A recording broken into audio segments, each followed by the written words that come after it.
নারেটর। এক গ্রামে ছিল এক দুষ্টু আর দম্ভী শিয়াল আর এক ধীরস্থির কচ্ছপ। একদিন শিয়াল সবার সামনে ঘোষণা করল। শিয়াল দম্ভ করে বলে, আমি তো দৌড়ে বিজয়ী, কেউ আমাকে হারাতে পারবে না। কচ্ছপ তখন হেসে দিয়ে বলল, তুমি এত গর্ব করছো কেন? কুকুর তখন হাসতে হাসতে কচ্ছপকে বলে, তুমি তো টাটি টাটি চলে, তুমি কি দৌড়াবে? তখন নারেটর এর সবাই কুকুরের কথা শুনে মজা পেয়ে হাসতে লাগল। কিন্তু কচ্ছপ তখন নির্ভয়ে বলল, আমি শিয়ালের সাথে দৌড় দেব, দেখা যাক কে জেতে। নারেটর। গ্রামে ঘোষণা হল, আজ হবে শিয়াল আর কচ্ছপের দৌড় প্রতিযোগিতা। সকলে উত্তেজিত এবং ওখান থেকে সবাই যে যার মতো চলে যায় এবং পরের দিনের অপেক্ষা করে। সূর্যের আলো পড়ছে। নারেটর। সূর্য ওঠার সাথে সাথে শুরু হল দৌড়। শিয়াল ছুটল ঝড়ের মতো আর কচ্ছপ এগোচ্ছে ধীরে ধীরে।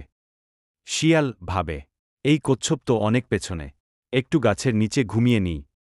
নারেটর। শিয়াল গাছের নিচে শুয়ে ঘুমিয়ে পড়ল। কচ্ছপ থামল না, এক পা করে এগোতে লাগল। কচ্ছপ ফিনিশ লাইনের কাছাকাছি পৌঁছে গেল।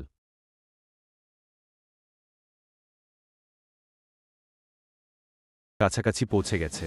কচ্ছপ হাসি মুখে, আমি পৌঁছে গেছি। নারেটর। ঠিক তখন শিয়াল ঘুম থেকে উঠে তাড়াতাড়ি দৌড়াতে লাগল। এইভাবেই ধীর আর ধৈর্যশীল কচ্ছপ জিতে গেল। আর দম্ভী শিয়াল পেল শিক্ষা। ধৈর্য আর চেষ্টা থাকলে ধীরে হলেও জয় আসবেই।